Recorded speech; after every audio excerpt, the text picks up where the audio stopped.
네, 계속해서 포항에서 전해드리겠습니다. 경북 동해안 지역은 오늘 대체로 맑고 포근한 날씨를 보이겠습니다. 오늘 낮 최고 기온은 포항 19, 경주 21, 영덕 18, 울진 16도 분포로 어제보다 조금 낮겠습니다.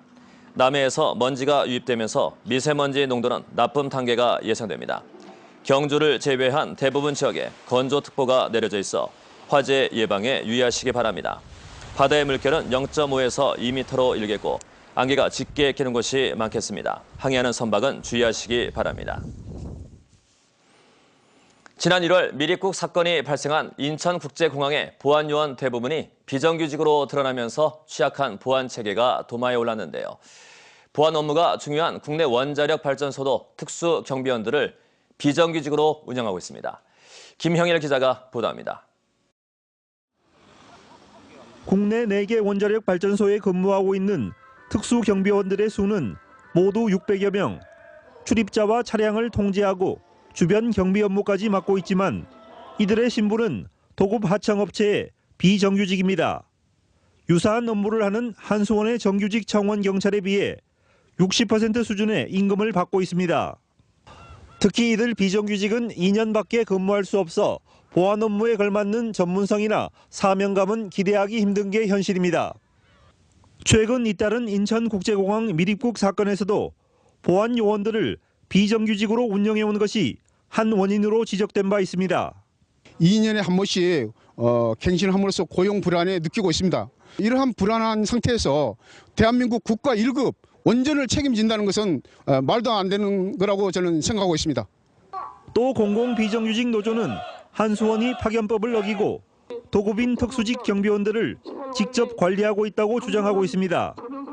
도급 근로자에 대한 시설주의 직접 지시나 관리가 금지돼 있지만 이들을 예비군 대대장이 지휘 감독하도록 내부 지침으로 규정하고 있다는 것입니다. 형식상 도급이지만은 실제로는 그 시설주의 지휘 감독 하에서 직접 지시가 이루어지고 있는 실정이고요. 이 부분에 대한 불법 파견 진정을 제출할 계획을 갖고 있습니다. 이에 대해 한수원은 현장 대리인을 통해 도급 직원에게 지시하기 때문에 문제가 없다는 입장입니다. 또 특수경비원은 정부의 아웃소싱 방침에 따라 도급 형태로 운영하고 있고 엄격한 직무 교육과 훈련이 이루어지고 있다고 밝혔습니다. 특경 대원이 되면은 관계 법령에 의해서 직무 교육과 각종 훈련을 받고 있기 때문에 도급 형태에 따른 운영상의 문제는 없습니다. 원자력 발전소는 과격 시위나 테러와 같은 외부 공격을 받을 경우 대형 참사로 이어질 수 있는 만큼 보안 분야 비정규직 문제에 대해 한수원의 근본적인 고민이 필요합니다. MBC 뉴스 김형일입니다.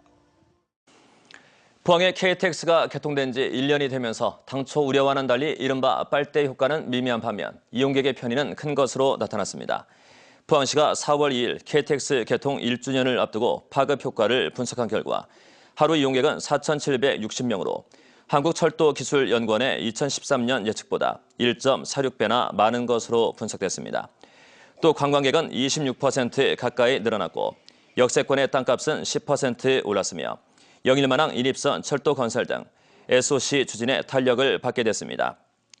이와 함께 개통 전후 롯데백화점의 매출은 1.9%, 지역 3개 대형 병원의 진료 건수는 1.2% 감소하는 데 그쳐 당초 우려했던 이른바 빨대 효과는 미미한 것으로 파악됐습니다. 반면 고속버스 이용객은 34.5%, 시외버스 이용객은 9.7%나 감소했고 포항공항 재개항에는 어려움을 겪고 있습니다. 신학기가 시작되면서 인플루엔자 의사 환자 수가 늘고 있어 개인 위생에 각별한 주의가 요구됩니다. 질병관리본부가 발표한 3월 둘째 주 인플루엔자 의사 환자는 1000명당 30.1명으로 전주 28.8명보다 소폭 증가했습니다. 인플루엔자 유행주의보는 지난 1월부터 계속 유지되고 있는데 보건당국은 인플루엔자 감염 예방을 위해 손 씻기와 기침 예절 지키기 등 개인 위생에 신경 써줄 것을 당부했습니다. 네, 이상으로 MBC 뉴스를 마칩니다. 감사합니다.